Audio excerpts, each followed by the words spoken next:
doing this next to the stool so that I have an external place to check in on my balance.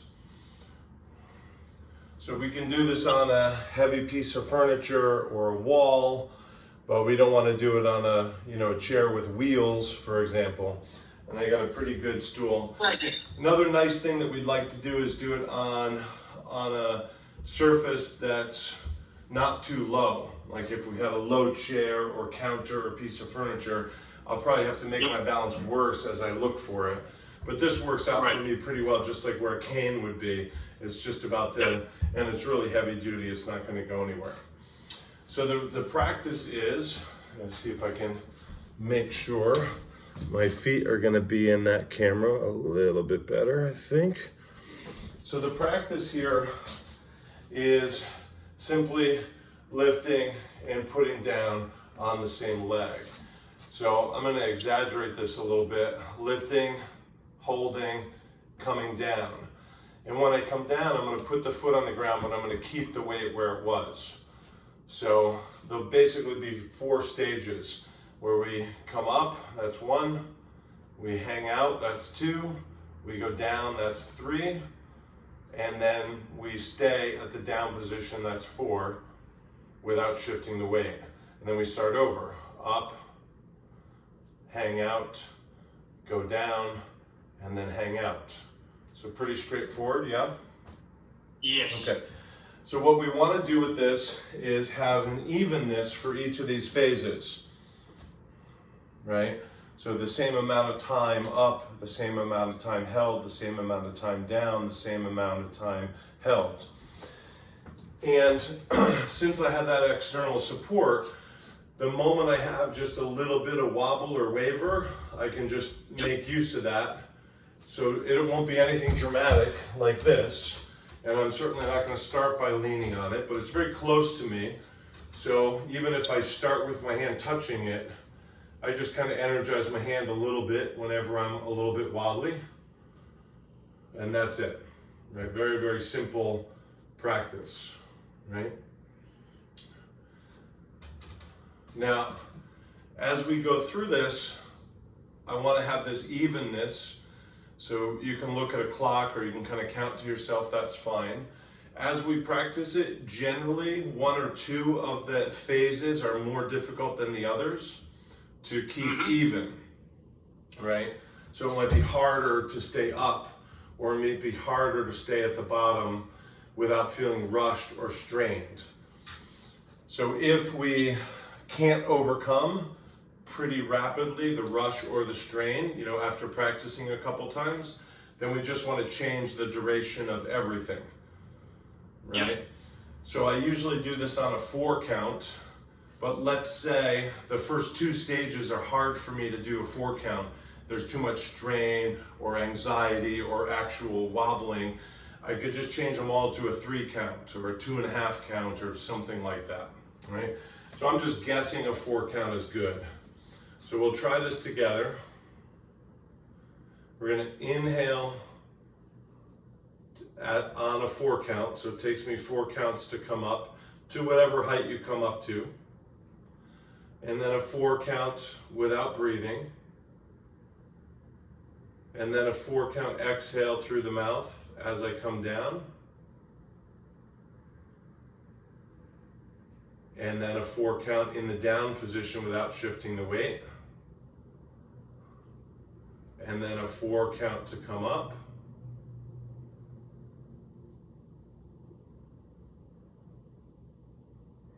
And then a 4 count in that position. And then a 4 count exhale through the mouth to come down. And then a 4 count in the down position where I'm neither inhaling or exhaling. Inhale through the nose for a slow, I'll do it in profile. 4 count up. Now I don't have to come up this high. I could have just come up a little bit. That's fine. But I like to go up as high as I can, or am feeling it that day. Good.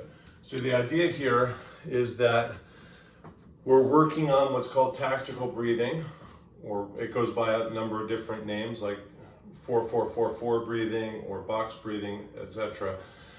And the idea is we are working to develop the endurance of the legs. We're not going to probably do it right now because we just did like 3 of these, right? But I'm working on developing the endurance rather than challenging the balance. If I was going to check my balance,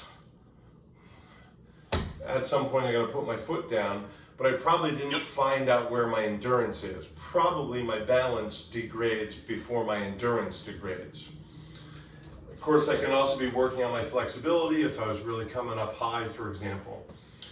But the idea of in my case, the stool is to make sure that when my balance flags, if I still have endurance, I can keep going. I don't have to stop the exercise because I wobbled or I leaned. Yep. So, as I go through this practice and I find out where my endurance is, right, I want to be able to do this breathing so that I'm tending to my systems that I am not always in control of, right? So like fight, flight, or freeze, or fawn, that sort of thing. So we'll pause there because I see a guest. Helps us slow down the sympathetic nervous system response, which is the body's engagement with stressful situations.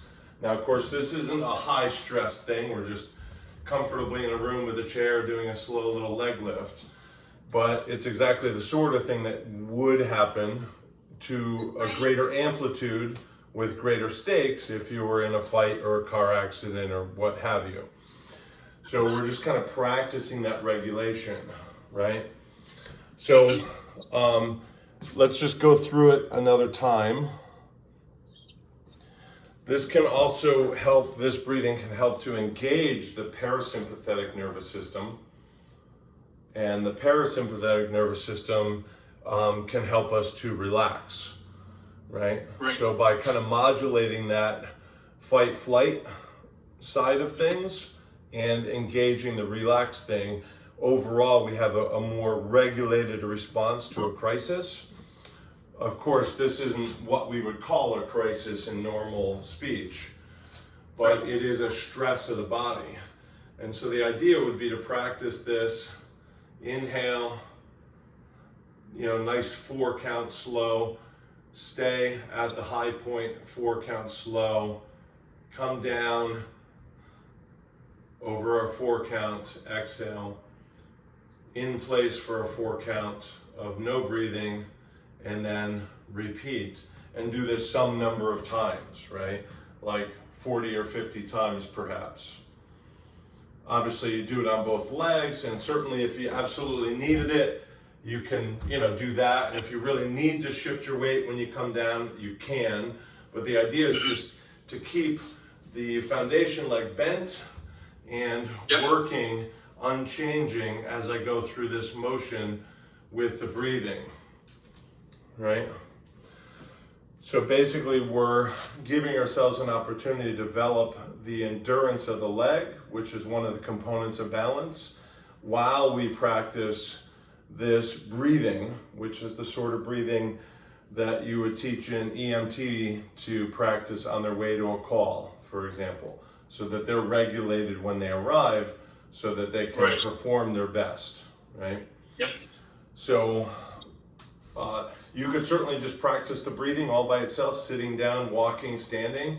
This to me works nicely because we have a very low stakes challenge to the body, and it gives me sort of a functional feedback of that regulated breathing process.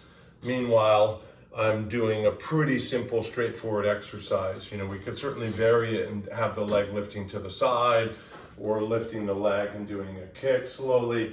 We can, certainly vary it depending on the student and their needs.